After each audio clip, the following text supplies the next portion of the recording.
K-pop demon hunters introduced two standout groups in the story: the Huntrix, demon-hunting protagonists, and the Saja Boys, a rival band with a powerful and mysterious presence. They stand out as clear antagonists, but there's a symbolic layer beneath that goes far beyond just being enemies to the heroines. Despite the Saja Boys' literal demonic aesthetic, there's a deeper subtext at play, a critique the film weaves in subtly but unmistakably for those paying attention. The group is used as an allegory to reflect on the darker sides of the entertainment industry, especially the obsession surrounding idol culture. In recent years, South Korean culture has gained massive global attention. Shows like Squid Game have pushed K-pop and Korean media even further into the international spotlight. As people started consuming more Korean music, series, and films, it also brought, whether intentionally or not, a closer look at how the industry actually works. That's where K-pop Demon Hunters stands out. By presenting this bright, pop-colored universe that's layered with quiet but sharp criticisms,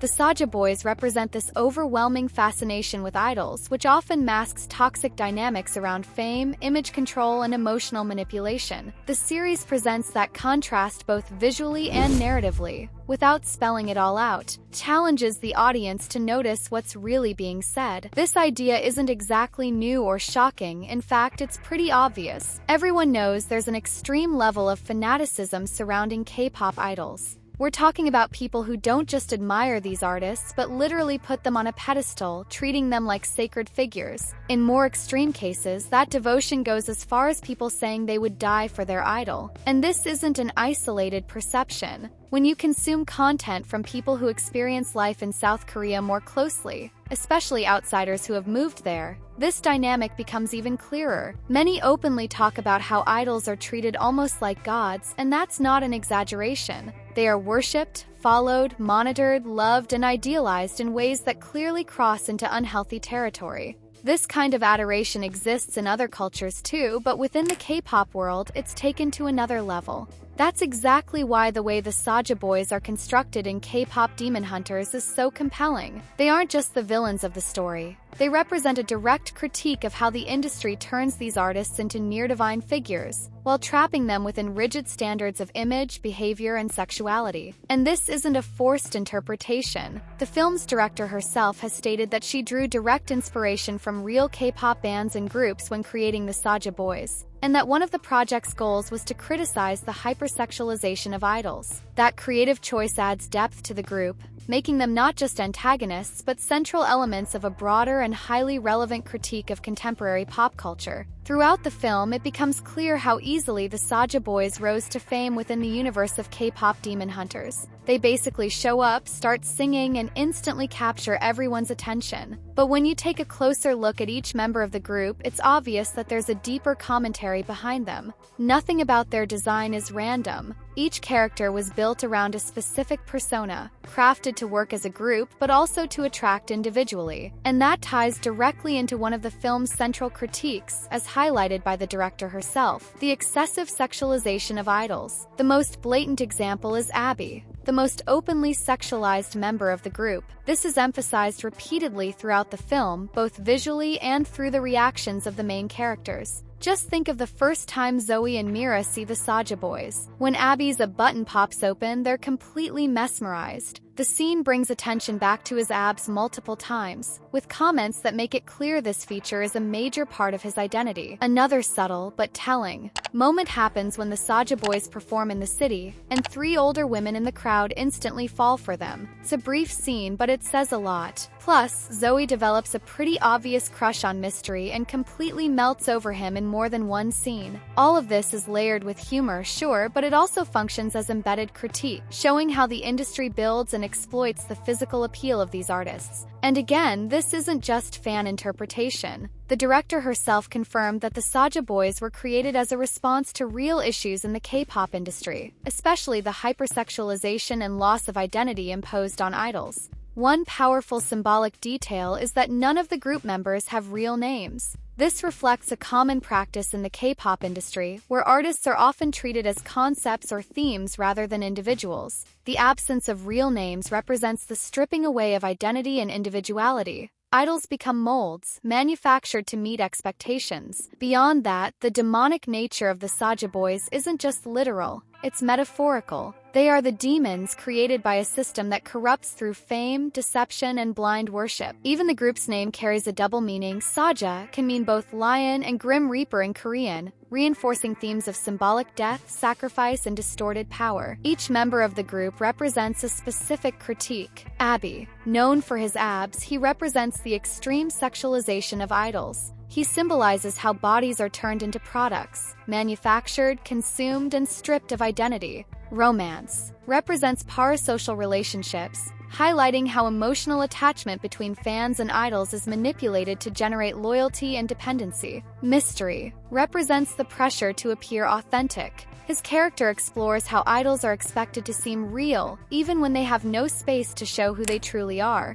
Baby embodies the infantilization often present in the industry, where a cute look and behavior are turned into marketable traits. Jinwoo symbolizes the illusion of perfection. He appears to have sacrificed everything, his soul, his family, his past, to achieve fame, exposing the psychological cost of success. These characters are more than just flashy pop caricatures. They're reflections of a system that turns idols into hollow icons, while hiding the pressure and consequences beneath the glamour. Right at the beginning of the film, we already see a clear contrast between the Huntricks and the Saja Boys. When the girls are on their way to a show, they're shown casually eating ramen and junk food. It seems like a simple scene, but it carries a very direct message. It's rare to see female idols eating real food on screen, especially unhealthy food. The industry imposes extremely rigid beauty standards, where staying thin at any cost becomes the norm. It's unhealthy, and it's something well documented in the reality behind K-pop. The director clearly wanted to push back against that by showing characters who eat, live, and don't hide their emotions. The Huntricks, along with their manager Bobby, aren't just the opposite of the Saja Boys. They represent how things should be in an ideal scenario. Bobby, for example, breaks every stereotype of the exploitative manager. He's not greedy, controlling, or fame-obsessed. On the contrary, he's understanding, respectful, and only takes 3%, which is shockingly low by industry standards. He genuinely cares about the girls' well-being and gets involved in their lives in a supportive, human way, not in a toxic, professional-only capacity. And the Huntricks themselves aren't rivals. They function more like sisters, even off stage. Clear example is when Rumi runs off and ends up messing up their performance. Instead of blaming her or getting angry, Mira and Zoe just wait for her. And when Rumi returns, they welcome her with compassion and support. This kind of relationship shows that even under pressure, they still hold on to empathy and solidarity. Yes, the Huntricks do care about numbers and don't want to let their fans down, but they don't sacrifice their personal lives for the sake of the industry. They have fun, take breaks, and give themselves time to breathe, even if those moments get interrupted by outside pressures like Rumi's anxiety over standards and expectations. In other words, the conflict doesn't come from a toxic, overworked lifestyle. It comes from how the system impacts self-esteem and freedom. In the end, K-pop Demon Hunters makes it clear that the dark side of the industry shows up in two main ways. One, the gap between an idol's public persona and their private life. Whether it's the Saja Boys, Demons, or the Huntricks, Hunters, there's always a barrier between what we see on stage and who they really are.